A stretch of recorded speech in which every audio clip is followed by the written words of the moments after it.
Hello, welcome to the Tuesday Tell-All on the Driver Interviews with Bobby Fazio channel. I am Bobby Fazio, and it is Tuesday already. Tuesday, October 24th? October 24th, yeah. I always got to double check that for some reason.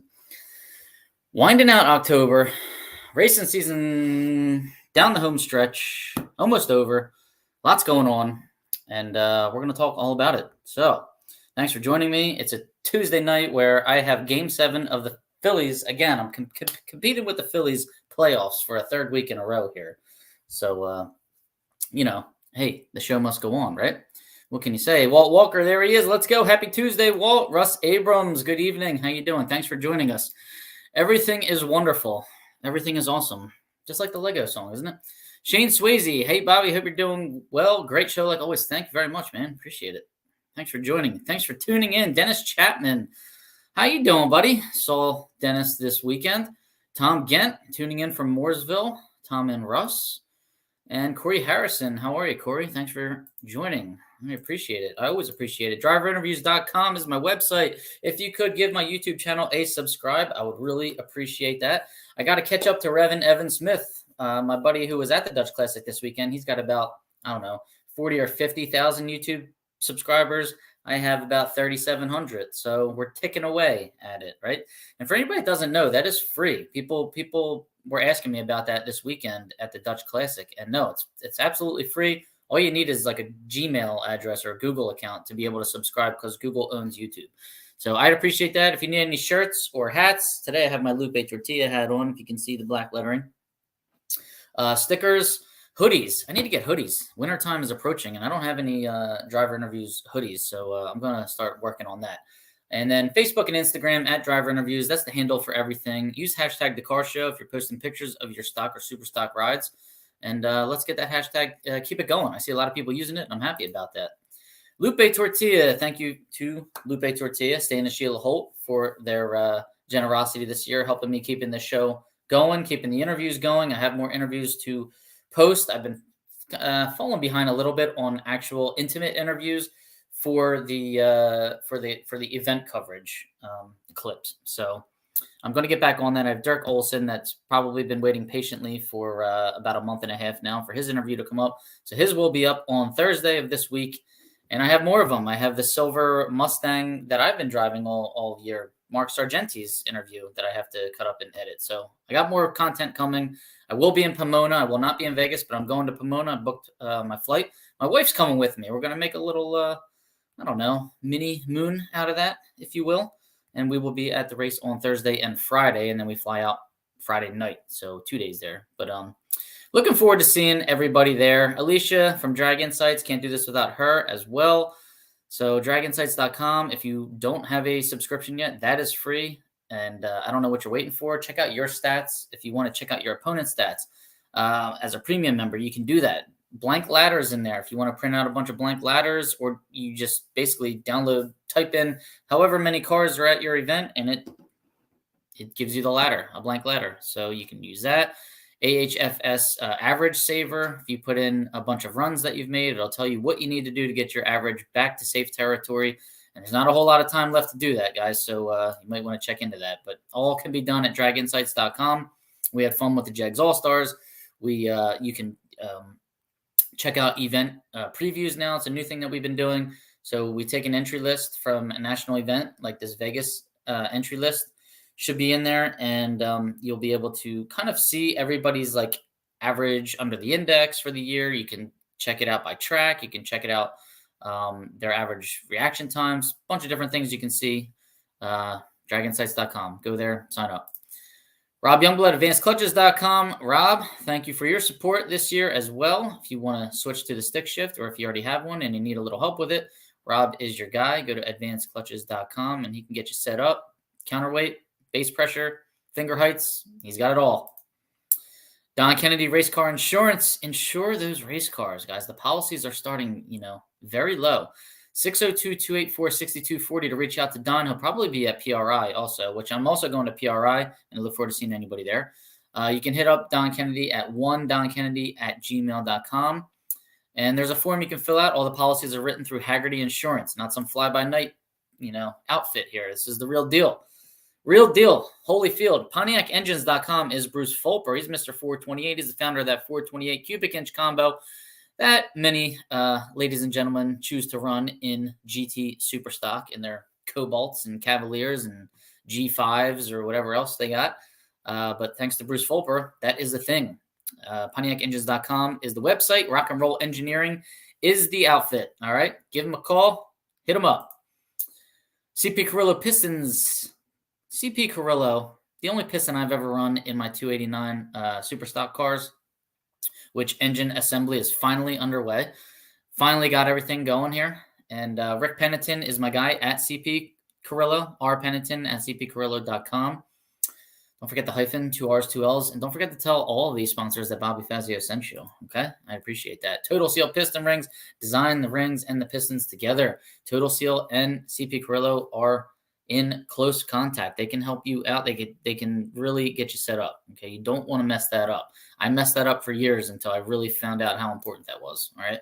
So Total Seal Piston Rings. Lake Speed is a good episode to go back and rewatch.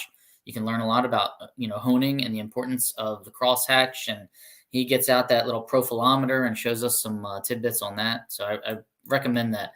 He also got me away from full synthetic oil and back into synthetic blends. And if you want to know more about why, you want to watch that episode. Altronics, weather stations and performance electronics. Altronicsinc.com is the website. They are a contingency sponsor. If you need weather stations, if you need O2 sensors, if you need the red alert system that they have to read temperature, cylinder temperatures, he's got it all there. Altronicsinc.com. Tell him Bobby Fazio sent you. Perform Air handheld weather station, trailer-based weather station, paging weather station. He's got it all. So enjoy. All right. Who's out there? Jay, what's up, man? Great show, South Dakota. I appreciate it. Thanks for listening in. Mark Wilson, thank you for listening in. Walt Gamble from Texas. How you doing, Walt? Thanks for joining us. Corey, what's going on?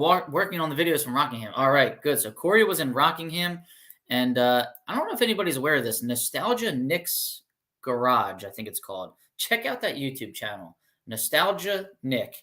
He's got full round-by-round coverage of stock and super stock from the Dutch Classic because there was no live stream. So I went and watched it today, and I watched my 3 rounds, and I'm like, wow, I didn't even know about this channel. This guy's awesome. So Nostalgia Nick. I think it's Nostalgia Nick's Garage, but just type in Nostalgia Nick and maybe Dutch Classic, and you'll find it. And give the guy a subscribe. He's not up to 1,000 subscribers yet, and I want to help him get there.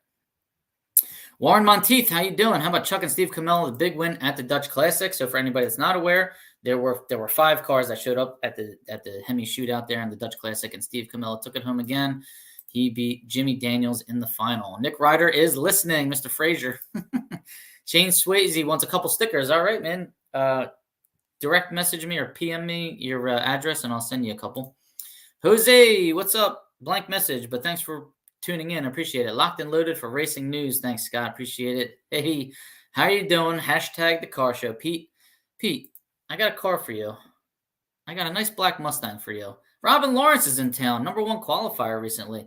Wish my brother Dave Cat, who is also a fan of your show and one-time J-Stock national record holder, a quick recovery, hip replacement surgery. All right, Dave Cat, we hope you recover quickly and hope that maybe you can get back into your J-Stick car one of these days, and hope that you are listening. If you're not, Scott, send them our well wishes. Come to Division 5. Good show. All right. Maybe Division 5 next year. Maybe Brainerd national event. I was telling Alicia that's where we need to go. We want to try and get to a national event in each division so we can keep spreading the Drag Insights news, and I can keep getting interviews in different divisions. So that's on the table for next year. It depends on how the funding goes. Dan Wally's in the house. Recent birthday celebrator and super guest winner at the Dutch Classic this weekend. Doing it in a car that he takes to car shows. Killing it at the 1,000-foot. Doing the late drop. Going 105-ish miles an hour and getting the win over some pretty big killers there at the Dutch Classic and super guest. That was pretty cool. Congrats, Dan. Dan Peterson, how you doing? From Minnesota. Thanks for joining in. Jeff Kovalik. Maple Grove, runner-up there. I saw him. I was, if I would have just beat James Perrone, Jeff and I were going to have a 4th-round matchup. But if anybody saw the results there, I screwed that up big time. You'll drive that Mustang. I want you to buy that Mustang, Pete. All right. Louis Gill's in the house. Louis Gill from Canada. He was at the Dutch Classic. Ray Wells, Flying H new drag strip is coming. It is. And there should be on the schedule for next year. Where will Corey's videos be found when he posts them? That is Oil Pan Nation. Oil Pan Nation is the name of Corey's YouTube channel. Make sure you get Corey's YouTube channel, Oil Pan Nation. He's got a lot of videos that he puts up of stock and super stock. And Nostalgia Nick's page for the coverage from the Dutch Classic. All right, Oil Pan Nation and Nostalgia Nick. All right, let's get to it. Got some birthdays here. As I said, Dan Wally and Hunter Pierdola were October 23rd. That was yesterday. Happy birthday, Dan. Recent winner in Super Gas, Dutch Classic, and Hunter yesterday. All right. Billy Harper is today. Billy Harper is a New England stock eliminator racer. Mike Taylor is today. Happy birthday, Mike Taylor. And Perfect Pam Marshall. I think Pam Marshall is today as well. Maybe yesterday. She might have been yesterday on the 23rd. So happy birthday, Pam Marshall. That's Jim Marshall's wife. I think she might have been yesterday. Happy late birthday, Pam Marshall. Happy birthday, Billy Harper and Mike Taylor. These birthdays are in the Drag Insights master calendar. If you go on Drag Insights and log in, you hit the home button there. It's got a master calendar of all the races that are coming up, and it also has member birthdays. So that's how I know whose birthday it is, right? Right.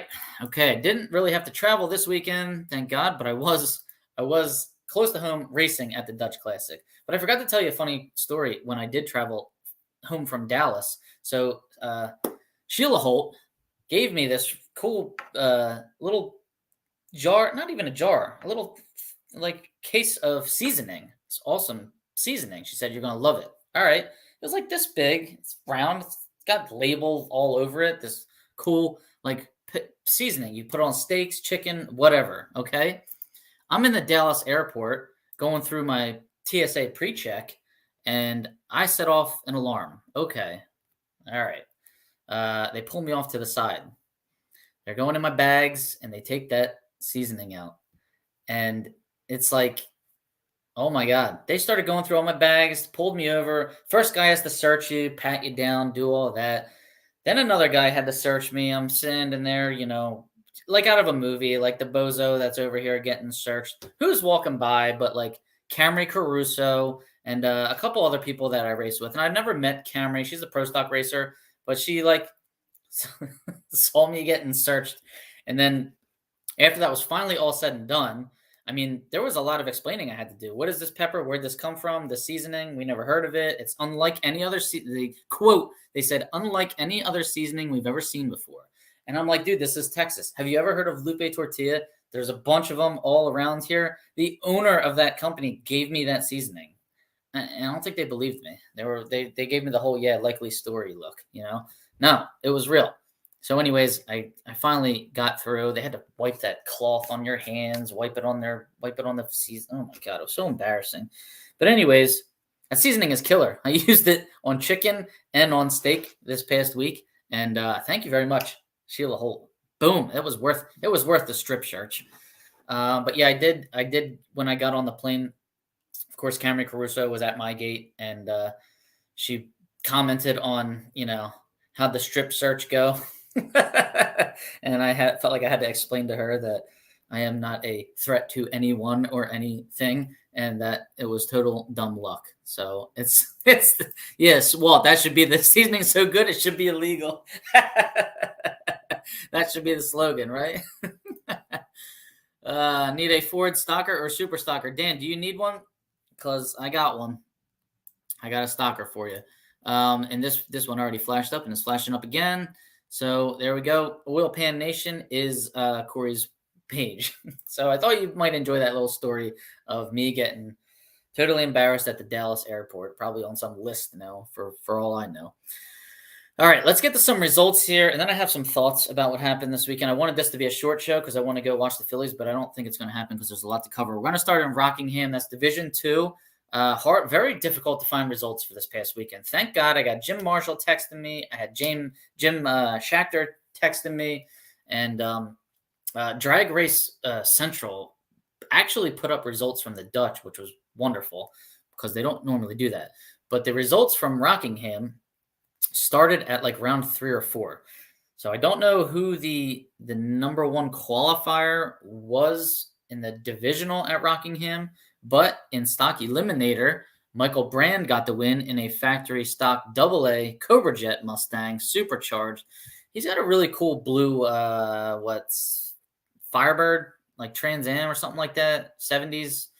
And I mean, personally, I like that car. And I'm a Ford guy. I like that car better than the Cobra Jet. But hey, I mean, you can go 850s in stock eliminator. Why not? Matches up against Pi Dent, Wallace Dent, but we all call him Pi Dent. C stock automatic, 97, 98 Camaro, I think it is. And Pi dials 1051, runs a 1055-2 after an 029 light. He's 4 over. Michael Brand's 013 on the tree, dials 853, runs an 856-8 at 146 miles an hour. I'm not sure if he goes faster than that. He probably does, though. I think 850 should be a little faster than that, but I could be wrong. Anyways, Pi Dent's a little over. Both good lights. Michael Brand gets the win. Congratulations, Michael Brand. I think that's his third divisional event win. Way to go, sir. Colorado, he used to live in Colorado. Now I believe he lives in Alabama. Jimmy Hidalgo Jr. Who else would you expect, right? Super stock, G automatic. Going up against Robbie Drawn. This car is really cool. That's a super stock A modified 66 Corvette, I believe. Hidalgo Jr. has got a 99 Firebird. So super stock G automatic, 030 on the tree, dials a 977, runs a 981-0 on a 977. Robbie Drawn in the A modified Corvette, dials an 895, 048 on the tree, runs an 894-9, breaking out by 1,000th of a second. So I think he got to the stripe first. He did, and he broke out by 1,000th of a second, giving the win to Jimmy Hidalgo Jr. Congrats, Jimmy Hidalgo. I think that is his 19th divisional event win. That guy can drive, right? So after that was on Friday and Saturday. There was an open, a Rockingham Open on Sunday. All the opens in Division 2 are 8th mile. I don't really care for that, but that's the way it is down there. And that's a topic to be discussed maybe later. Maybe in the wintertime, we're going to have a whole topic on how to reinvigorate national opens. But Jim Marshall was the number one qualifier, and I believe Jim's got a 78 Camaro. He's running iStock automatic, 678-1 on a 786 index, going 107 under the index. Congrats, Jim Marshall, on the number one qualifier. The reason those times are so quick is because, like I said, it's 8th mile drag racing. How about this, though? Jim Marshall then parlays that into a victory, winning from the number one spot. Jim Marshall beats Del Britt. Del Britt's got a G-Stock automatic 70 Nova. There's a hashtag the car show. As are all these cars, by the way. But Jim Marshall gets the win from that number one position there. Congrats, Jim Marshall, getting the win at the Rockingham National Open on Sunday. 2 great points for the, not for the price of one, but in one weekend, I should say, down in D2. Superstock, number one qualifier at that Open was Russ Gent.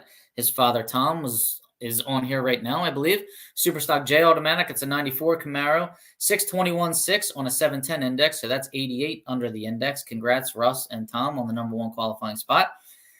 As for the eliminator, Kenny Horn got the win. He's got a GTJ automatic 1997 Olds Achieva, gets the win over Josh Barzy in the Superstock C modified 67 Chevy 2 Nova. I love this car. It's the Flintstone car, high wind and modified car, stick car, I might add, because he runs stick shift only races with it. So congrats, Kenny Horn, on your win. Congrats, Josh, on your runner-up. And I do believe Ronnie Courtney was a semifinalist. He's got a stick shift Cavalier. So that's pretty cool.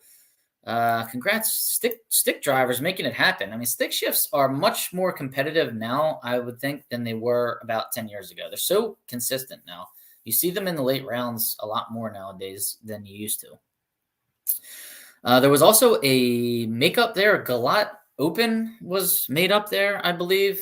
Madison Wilson got the win. J-Stock automatic, 1983 Camaro. Young girl from down south, I believe, from Florida, I think. Got the win over John Fisher in a K-Stock automatic 1980 Chrysler Cordoba, right? That's pretty cool. Congratulations, Madison Wilson. And I believe Jake Seeley got the win in Superstock Factory GTC 2008 Mustang he's got. So congrats, Jake Seeley, on the Superstock win. How about this? Steve Foley and Brooke Warren. This is Bobby Warren's granddaughter. I believe Joel Warren's daughter. Jeff Warren's daughter. Sorry. Jeff Warren's daughter, Brooke, who is married to Steve Foley, they are both racing under the Darren Poole Adams Holly banner. And they had to race each other. I'm not sure which race they raced each other in, if it was the divisional or if it was the National Open. But Steve beat his wife. How dare he? How dare he? And I bet you he's still sleeping on the couch for it. But that's pretty cool. I believe that's first time husband and wife raced each other in stock eliminator. That's what I was told. That's what I read. So pretty interesting stat, right? And we'll see where that puts Steve Foley. If that was the division, we'll see where that puts him in the points. I forgot to cover the points last week, so I'm going to cover them today. Don't worry. I was wondering why there wasn't a live stream at the Dutch. Yep, and if I wasn't racing and I got there late for cleanup runs and we smashed that race into one day, I could have set my laptop up in the tower and streamed it myself and gotten more views for my channel and helped out my own calls. But I was working on my car. I had my stalker out and I just didn't have time to do it. Dan Fletcher, red light in the semis against Drawn. Okay, so it was Dan Fletcher in the semis. And Fletcher versus Hidalgo final would have been worth the admission price. Well, I don't know. I think watching Robbie Drawn's car go down the track is always worth the admission price as well. But yeah, Fletcher versus Hidalgo would have been, a match of two super stars, we'll say, right? All right. Okay, where are we at now? We are moving into. We're going to go to Pennsylvania for the Dutch Classic, right? The Micro Strategies Dutch Classic. Pennsylvania Dutch Classic, whatever they want to call it. This race used to be a huge deal. And to be honest with you, this race has lost some of its luster, we'll say. Okay? It just wasn't the same this weekend. It feels like it hasn't really been the same lately. Last year we had a decent crowd. I really pumped it up on this podcast last year because I had flyers well in advance. It was like on the schedule. It was like a well-known thing last year. I mean, it's a well-known thing every year, but I didn't get a flyer posted until like a week and a half ago to really start pumping up this race. And it's just the weather forecast, the Rockingham Divisional and Open, the Indy Fall Classic was going on. PDRA was going on. It was just light fields in all the classes other than stock and super stock. So I just no live time. There was live timing. I'm sorry. No live stream, as Pete pointed out. It just seems like it wasn't as big a deal as it has been in the past. But anyways, 93 stockers did show up, 69 super stockers. So it was pretty nice heavy field. For stock and super stock. It's been heavier in the past. 2 records were set that I know of. Now, this is a race where many records are usually set. The air is usually killer, and it really wasn't this past weekend. We had the worst barometer I've ever seen at Maple Grove this past weekend. In October, the worst barometer I've ever seen at Maple Grove. I can't believe it. 28.87 on Saturday when we were given our last time run and going into eliminations. By the end of the night, by the time I lost Saturday night, it had moved up to 28.95 on my weather station. So it's usually in October, Dutch Classic is usually like 29.7, 29.8, somewhere around there. At the worst, it's 29.5. So this was pretty crazy. The wind was out of control. So windy. I mean, my motorhome, if you were sitting in the motorhome, was like moving. Like I thought somebody was walking in the trailer. And I went outside a couple times to see if somebody was out there, and it wasn't.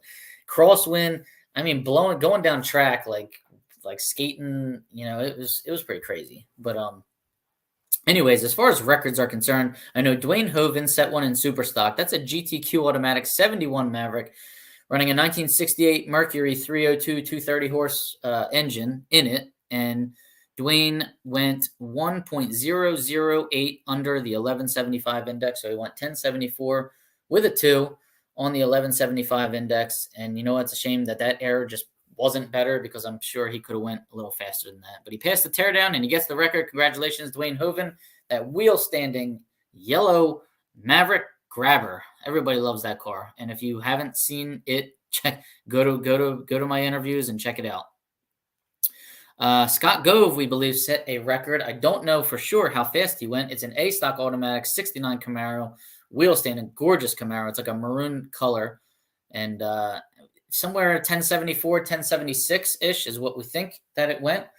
And those are the only two records that I kind of know about. So if anybody has any more info for me, I'd appreciate that. Has the date of the Dutch moved in recent years? It also felt later in the year. For a while there, it was the weekend immediately after the Nationals. And I do know that more of the Canadians would come down for it because they could leave their stuff at Maple Grove and then run the two races. I know Johnny Armstrong would come down for it. He wasn't there this year. Bruce Riley, I don't think he was there this year. So more people would come, I think, if it was back-to-back. So that could be an issue, right? Despite it being late in the year, yeah, it has been third weekend in October for some time. Then the Keystones were moved. They were late in the year for a little bit in the last 10 years or so. Then they kind of moved up earlier to the second or third weekend in September. I think we're second weekend in September lately, which is better because it's getting us out of that late September. October can just be bad weather. So I don't know. I think maybe putting it back to back with the Nationals could help it a little bit. Late admission here, Brian. That's okay. Thanks for joining us. I appreciate it. Dave Bortman in D3 ran his wife, ran the Rod Shop Mopars. All right, cool stat. Interesting to know. So maybe not. The Foleys were not the first husband and wife to run. Fast Eddie is safe. He's overseas and he's on a computer. All right, hang in there, Fast Eddie. Couple more months. Get back here. We need you. We need you back here. We need you racing, and we need you working the camera for me because I'm not that good at it. Phillies are up 2-1. All right, it was 1-1 when we started this, so I guess as long as I keep talking, they will keep winning, right? All right, let's get into it. Number one qualifiers. How about this? Glenn Briglio, iStock Automatic out of New York. He's got an 89 IROC Camaro there. 1089.6 on a 1230 index. 1404 under the index, getting that number one spot. That thing can fly, and that car leaves like a fast super stocker when Glenn puts it on kill. So 140 under. That's what you're up against if you got to go heads up with Glenn Briglio. All right, he's an engine builder out of New York. Actually, if you want to make power like that, you might as well give him a call, right? Glenn Briglio. Which one is he? B&B Machine, I believe. Look him up. All right, he can help you out. Matt Lisa versus Jeff. I don't know how to say your last name. Kovalik. If you want to give me a pronunciation there in the chat, I'd appreciate it. But Matt Lisa, this is his third time winning at Maple Grove this year. This guy loves Maple Grove Raceway, right? D-Stock Automatic, 68 Camaro. Jeff's got a 70 Challenger, B-Stock Automatic. So that was a really cool car. Blue Challenger, I believe. And Matt dials 1058, runs dead on 3 with an 037 light. 1058 3, 037 on the tree. Jeff dials a 1013 and runs 1013 with a 5, dead on with a 5. Jeff was 045 on the tree, so he was 8 thou behind on the line, and then Matt Lisa got there a little 2000s better on the dial in, so Matt gets the win. Matt had a string of lights, 13, 12, 14, then he was 64 against Leahy. I don't know if that was a heads up or what. I don't know what that was, or maybe Leahy went red. Horensky, he was 031 against him, and then 028 against Dave Ficacci. Dave Ficacci was like double L and dead on a couple rounds in a row there until Matt Lisa took him out. Jeff had a heads up against Bubba Linky in the third round and went 10-14 on an 11-25 index. So he was 111 under to beat Bubba Linky, which was cool. And then he was coming off of that heads up run. And if I just wasn't driving stupid, I would have been racing Jeff coming off of that heads up run in the fourth round. But, that's such as racing. I lost to James Perrone. James Perrone. What a character that guy is. He's funny. All right, so congrats, Matt Lisa, on yet another win at Maple Grove Raceway. Let's move it into Superstock.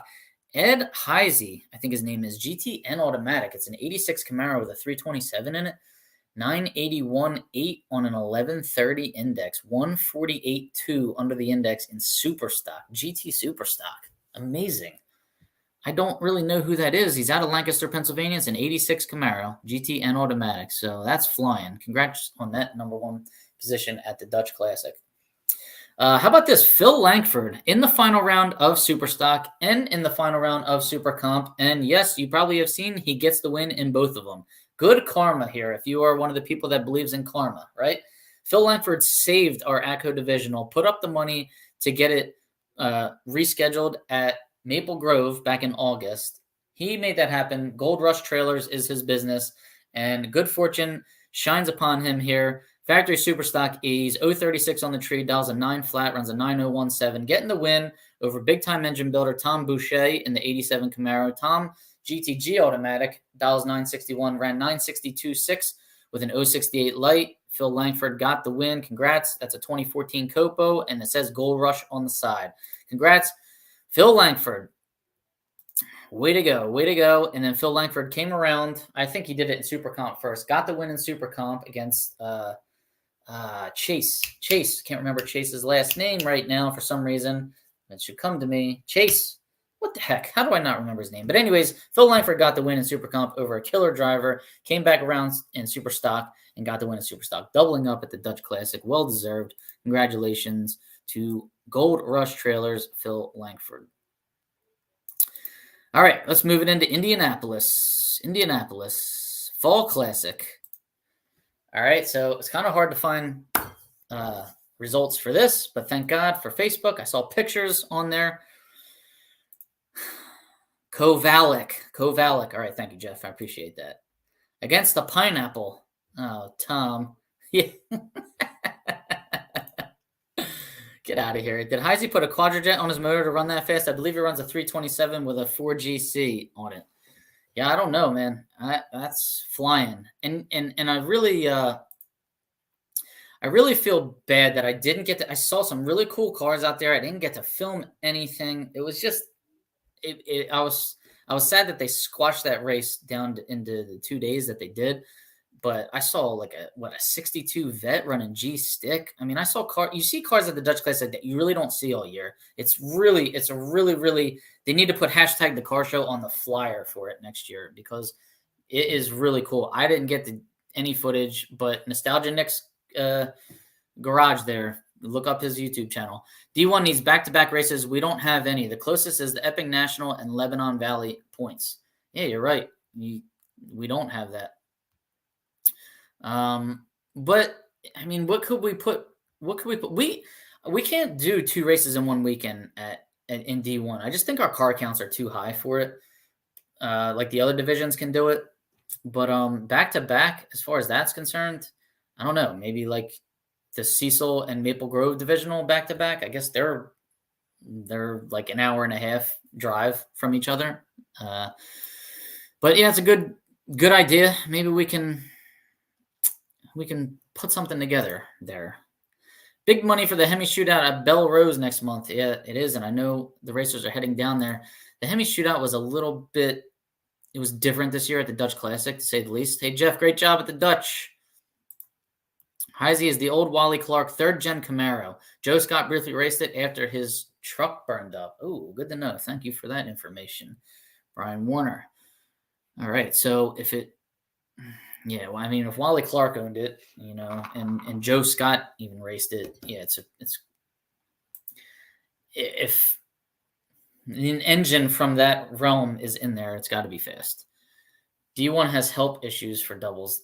They do. I mean, I think all the divisions at this point are a little bit understaffed, and I feel bad. Like we need to.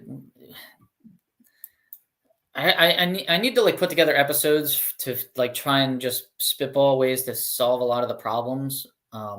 But having a long talk with a tech official in Dallas, the knowledge that you have to have as a tech official to do stock and super stock, I mean, that would require the knowledge that people like Dave Lay have and Pete. I can't remember his last name, but Pete was a D1, D3 guy. Wesley, like these guys that have been around forever, that knowledge, I mean, you can't even put a price on it. I mean, I think a salary for that level would be over $100,000 at this point. If you had a mechanic working at a dealer with that kind of knowledge, or working for the car companies, I'm sure they would be commanding a six-figure salary. And here they are at NHRA events, and they're definitely not getting that six-figure salary, and they're doing it because they love it. But the kind of knowledge that's required, it's going to take money and a lot of, understudies, we'll say. Maybe a program needs to be put together. Maybe a co-op for anybody that's in tech schools or something like that would like to come work for the NHRA, and they could learn the ins and outs of these cars, the old cars, the new cars, and what have you. I think that'd be a cool idea. I think a title sponsor for stock and super stock, where money could come in and we could allocate it for tech officials, for the required workers that are needed to police such a category. Okay. What do you think about that?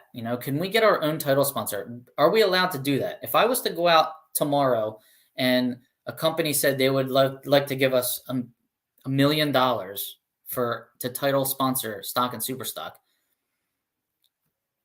can I do that? Can I do that on the side? Do I have to okay that with NHR? I mean, I'm sure for $1 million, they would want a hell of a lot of publicity and advertisement. But anyways, I just think something that we need is, more money to hire more help, right? Right. So they get paid minimum wage for the state that the race is in. That's brutal. I mean, I can't even remember. Barbara does our scales at Maple Grove. Poor woman was bundled up. I mean, it was so windy and cold. She was bundled up there, and we got to pull on the scale. Shouts our weight out, and I just feel like for that, they're doing this because they enjoy doing it. Okay, when they stop enjoy doing it, or they just can't physically do it anymore, what are we going to do? Right? We need to start addressing that issue. All right, that's enough of that. Let me get to Indy Fall Classic. Fred Goodwin set a record in a 2.3 liter turbo, Ford, I guess it was a Mustang of some kind, in Q stock. And that's about all I know as far as records are concerned from the Indy Fall Classic. Number one qualifier, Robin Lawrence, factory stock G. That's a 2013 Mustang. He ran 989.5 on an 1135 index, 145.5 under the index. Woo! You think that's fast? You haven't seen nothing yet. How about in Superstock? Ernie Neal, Superstock P automatic, 96 Caprice, qualifies with a 1088.5 on a 1265 index. That's 176.5 under the index. That is insanity. That is a 265 cubic inch baby LT1. Okay, those engines in Superstock are just, wow. They are fast, right? They are fast. But how about this? Mustangs, Fox Body Mustangs ruled the weekend here. Travis Booth in the 88 Mustang. It looks like Steve Sullivan's old car. Does Steve Sullivan still own it? Did he sell it? Did Travis Booth buy it? Or is he just driving it for somebody? That was always a very, very fast car, if that's the car. But Travis Booth got the win over Bobby Georgi. I think that's how you say his last name. So congratulations, Travis Booth, winning stock eliminator at the Indy Fall Classic in a Fox Body Mustang. End stock automatic, I think. And then Tony Denisenko, 86 Mustang, gets the win in super stock. That's a GTP automatic. 86 Mustang running the 1968 Mercury 302 230 horse combo. Gets the win over Kyle Novak. So congratulations, the two Fox Body Mustangs, Travis Booth and Tony Denisenko, getting the wins in stock and super stock. When's the last time two Mustangs were in the finals of stock and super stock period? I know me and Herensky were in a final of stock back in at the ATCO Open back in May, but like that's a rare occasion right there. So congrats, Ford's finally doing something. All right, let's go over some points here. We got to see who's doing what. Kyle Rizzoli, number one in stock eliminator nationally. I think he locked it up. So I'm going to go ahead and congratulate Kyle Rizzoli. He's got 699 points. I don't think he can get caught. Jeff Strickland is number two, 633 points. Tyler Bohannon's number three, 632. Steve Foley's number four, 592. And Tom Kane is number five at 570 points. All right, real quick. Rizzoli has no divisionals left and has two nationals left. Jeff Strickland has no nationals left, 1 divisional left. Tyler Bohannon has 1 national left. Steve Foley has 1 national left. Tom Kane has 2 nationals left. So I am pretty sure Kyle Rizzoli's got that locked up. Superstock. Brian Warner is number 1. He's got 635 points. He has no nationals, no divisionals left to claim. Tyler Cahaley's number 2 at 632 points. He's got 2 nationals, 1 divisional left. Wyatt Wagner, 624. 2 nationals, 1 divisional. Monty Bogan, 603. No nationals, no divisionals left. And Brad Burton, 597. He's got 4 nationals left and no divisionals left in Superstock. I find that hard to believe. I thought he ran more than 2 nationals. All right, let's go number 1 in all of the categories there. In division 1 through 7, we'll just do number 1. Allison Dahl is now number 1 in Division 1 Stock Eliminator. Brian Warner is number 1 in Super Stock. Division 2, Jeff Longany in Stock. Kevin Helms in Super Stock. Division 3, Tyler Bohannon in Stock. Tyler Cahaley in Super Stock. Division 4 is Parker DeVore, Stock Eliminator. Jimmy Hidalgo Jr., Super Stock. Division 5 is Tom Kane. This guy's having a great year, and his car is freaking beautiful. Wyatt Wagner in Super. Talk about beautiful cars. Division 5's got hashtag the car show written all over it. Wyatt Wagner in Super Stock. Division 6, Brad Burton in Stock. Jackie Alley in Super Stock. Division 7's Kyle Rizzoli in Stock. And Ryan McClanahan in Super Stock. Kyle Rizzoli's number 2 in Super Stock. He almost had a perfect season there, right? He almost won nationally Stock and Super Stock and divisional Stock and Super Stock. But he's now moved down to 8th in Super Stock nationally. All right, so those are your points. That's pretty much all I wanted to cover as far as points, results are concerned. This weekend, we're going to the Vegas National event, so I will not be there. But we got the Vegas Nationals this weekend, and then next weekend, I believe, is the divisional. And SEMA show is in there somewhere. So who's going to the SEMA show? I've never been to that one. And I've been wanting to go to it for years, but I keep going to PRI instead because I think it's just more of a show for me for racing, drag racing, right? SEMA is more of like just the auto industry in general. Goodwin drives a Thunderbird. All right, that's a 2.3-liter Thunderbird. He set a record in Q Stock. It was a Q Stock automatic or Q Stick? Somebody let me know. Robin Lawrence set the record in Factory Stock G. All right, Robin, what did you run? Was it that time that you ran right there for the number 1 qualifying position, or did you run even faster than that? Let us know. If you're still there, hurry up and let us know. Fox Bodies, hell yeah. Fast Eddie's got a Fox Body. I got a Fox Body, and the 2 Fox Bodies won this weekend. So how about that? Gorky. Thank you, Russ Abrams. I love the pronunciations I get on here. K-Rod, Rodney Kakel, just got done putting Monkey Business on the dyno. How did it go? Let us know. Robin Lawrence. So Robin set the record there. And, well, let's say it again. Robin Lawrence was 145.5 under the index. That's Factory Stock G. So 989.5 on the 1135 index. How about that?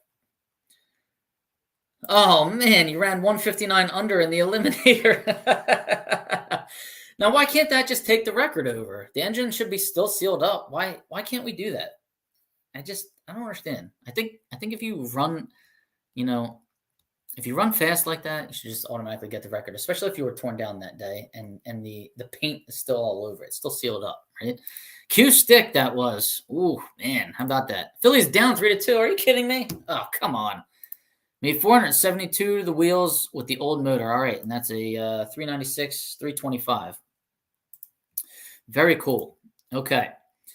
All right, I want to have a whole episode dedicated to this, but I really want to put it out there so you guys can start thinking about it. National Opens need to be reinvigorated, okay? Now, Division 2, just thinking about Division 2 right now. How do you set a record down there at a National Open? It's only 8th mile. That's no good. What was the weather like in Rockingham this weekend? It was probably pretty good, right? So I don't really know the altitude of that track. I've never been to Rockingham. But let's say Jim Marshall wanted to go out there and go 2 seconds under. He couldn't do it this weekend.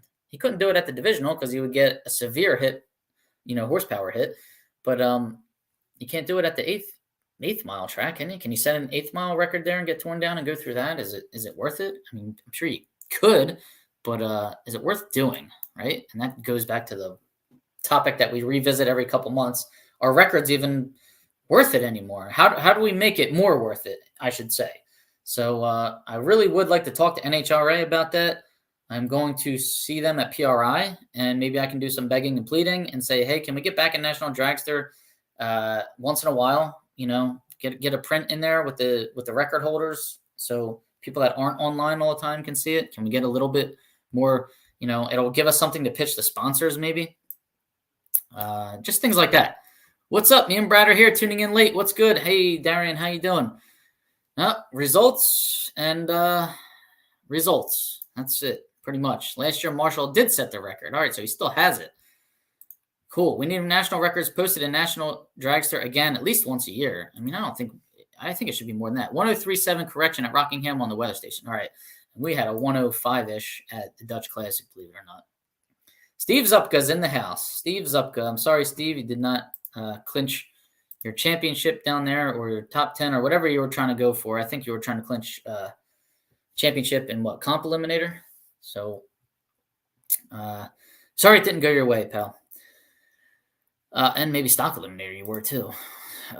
So anyways, I think we need to reinvent National Opens, Maple Grove. Definitely, it looks like that race is a thorn in their side. We need to change that. Anthony Bongiovanni is the title sponsor, and if I was him, I would not be happy right now with my return on investment, to say the least. Okay, so anybody's got ideas, throw them out there. I got one right now. Okay, your best open should replace your worst divisional. Okay, that right there will get more people showing up to opens. Best open should replace worst divisional. Use it as a points cancellation, if you will, right? For national open, best open replaces worst divisional. Let me know what you think about that. Points for setting records, man. I can't stress it enough. It should be points for setting records. You got to get something for that. Points for class eliminations. Okay. I don't know if you want to do that at opens or what, but class eliminations, everybody gets at least one event in a division with class eliminations. Okay. Division 1 switches between the Nationals at Maple Grove and the Nationals at Epping. Stock will be at Maple Grove. That means Super Stock will be at Epping. So then the following year, Super Stock's at Maple Grove, Stock's at Epping. About 45 cars show up to Epping for the national event. So one of two things need to change. They need to start letting more cars in for the Epping event, and more people need to start showing up for it that want to run class there. And if points are awarded for winning class or going rounds at class, maybe more people would do it there. Or we have to alternate class maybe between the Maple Grove Divisional and the Maple Grove National. Stock could be at the Divisional one year, Super Stock could be at the National, and then switch it off, because we are going to start turning that Divisional into a mini national event, okay? I want that race to be a huge spectacle, and if it's at a Divisional, classes run at a Divisional, we can do that all day on Friday or maybe even Saturday, and then run eliminations on Sunday, okay? And Saturday is a big crowd day at the Maple Grove Divisional. So I'm just throwing some ideas out there as to how we can get class to be worth some points, records to be worth some points, records to be in the National Dragster, and make opens great again. Okay, how do we make opens great again? Right? My thoughts exactly here, Brian Warner. Class at Epping is, if you take 50 cars in Super Stock and run class, there's 9 million classes. It's just not even worth it. Right? 5 to 6 actual class finals, and the rest is in the combo. Exactly. Right? You can win an open and you don't even get mentioned in National Dragster. Yep, that is true.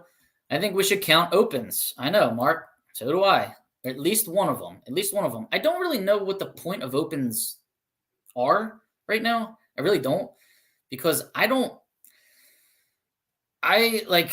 go for a grade point, or if Mark wants to let me drive his car at an open, I'll run it. If I went to the Dutch Classic this past weekend. It was a test and tune for me. I needed a grade point because I only had 6, and now I got 7. I went there to work on my black Mustang right here behind me and to make it fast. I was tuning it in between rounds. I went there and I went 11. I went 12:01 on the first pass, and I had my timing issue. So I had to rephase my distributor. I went 11:93. I still wasn't happy, and of course that was during class runoffs. And I had to run Michael Lombardo. We both went 11:93 in the class runoff. So first round rolled around, and I dialed 1193, but I was still tuning. Thank God my opponent went red, because then I went 1183, and I was still tuning in between rounds. I wasn't there.